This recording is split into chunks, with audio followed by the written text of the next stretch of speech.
June 2 tension. రాష్ట్ర ఆవిర్భావ వేడుకలకు పర్మిషన్ కోసం ఈసీకి లేఖ. 3 రోజులైనా రాని స్పష్టత. ఈసారి గ్రాండ్గా నిర్వహించాలని ప్రభుత్వ ఆలోచన. 2-3 రోజుల్లో ఢిల్లీకి సీఎం, మినిస్టర్లు. వేడుకలకు రావాలని సోనియా గాంధీకి ఇన్వైట్. రాష్ట్ర అవతరణ వేడుకలకు బీఆర్ఎస్ రెడీ.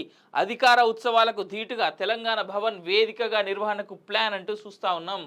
ఈసారి జూన్ 2న రాష్ట్ర ఆవిర్భావ వేడుకలను ఘనంగా నిర్వహించేందుకు సర్కార్ ప్లాన్ చేస్తున్నది. అనుమతి కోసం ప్రభుత్వం ఇప్పటికే ఈసీకి లేఖ రాయగా అక్కడి నుంచి ఎలాంటి స్పష్టత రాలేదు. దీంతో అధికారులకు టెన్షన్ పట్టుకున్నది. చివరి నిమిషంలో గ్రీన్ సిగ్నల్ ఇస్తే ఏర్పాట్లకు ఇబ్బందులు వస్తాయని వారు ఆందోళన చెందుతున్నారు. 7వ పేజీలో ఉన్నది కదా. వాస్తవానికి అసలు వీళ్ళ ప్లానింగ్ ఏమున్నది, ఏమేం చేద్దామని చెప్పేసి వీళ్ళు అనుకుంటా ఉన్నారు అనేటువంటిది కూడా మనం చూస్తే బెటర్ ఏమో.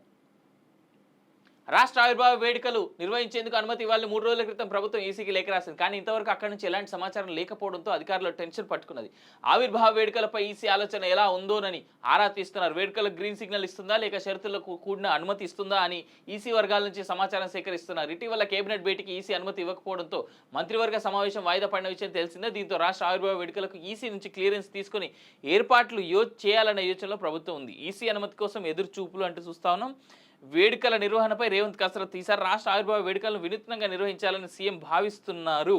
అందులో భాగంగా ఆయన తన ఇంట్లో తెలంగాణ ఉద్యమకారులు, మేధావులు, నిపుణులతో ప్రత్యేకంగా సమావేశాలు నిర్వహిస్తున్నట్టు తెలిసింది.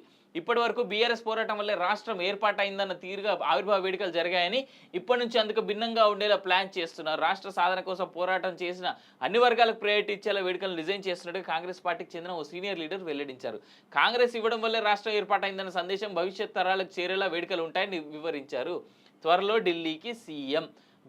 గ్రౌండ్లో సుమారు ఆమె వచ్చేందుకు అంగీకరిస్తే పరేడ్ గ్రౌండ్లో సుమారు 30,000 మందితో బహిరంగ సభ నిర్వహించాలని సీఎం భావిస్తున్నట్టు సమాచారం. ఆ వేదిక నుంచి తెలంగాణ కోసం పోరాడిన వారిని సన్మానించనున్నారు. అంటే ఢిల్లీకి పోయి సోనియా గాంధీని ఇన్వైట్ చేస్తే సోనియా గాంధీ వస్తా అంటే 30,000 మందితో మీటింగ్ పెడతారట. ఇగో ఇక్కడ జరిగేది ఏం లేదబ్బా, ఉట్టి ముచ్చటే. కానీ సింపుల్గా మనం మాట్లాడుకుందాం. నిన్నటి దాకా ఇగో ఈ బీఆర్ఎస్ వాళ్ళు ఏం చెప్పారు, ఇది ఉన్నది, ఇది కూడా చూపెట్టు సరే. రాష్ట్ర అవతరణ వేడుకలకు బీఆర్ఎస్ రెడీ. నిన్నటిదాకా బీఆర్ఎస్ వాళ్ళు ఏం చెప్పారు, మేము పీకిన మేమే పొడిచినాం, మా వల్లనే తెలంగాణ వచ్చిందని వాళ్ళు. ఇప్పటి నుంచి వీళ్ళు మాట, మేమే ఇచ్చినాం, మేము లేకపోతే అసలు తెలంగాణ ఎక్కడిది, మీ బతుకులు ఎక్కడి అనేటువంటిది వీళ్ళు. ఈ రెండే, వాళ్ళ మీద వీళ్ళు, వీళ్ళ మీద వాళ్ళు, వాళ్ళ మీద వీళ్ళు, వీళ్ళ మీద వాళ్ళు దుమ్మెత్తి పోసుకుంటారు. తెలంగాణ సమాజాన్ని ఆగం చేస్తారు, అన్యాయం చేస్తారు. ఇదే జరగబోయేటువంటిది, ఇంతకుమించి ఇంకేం లేదు.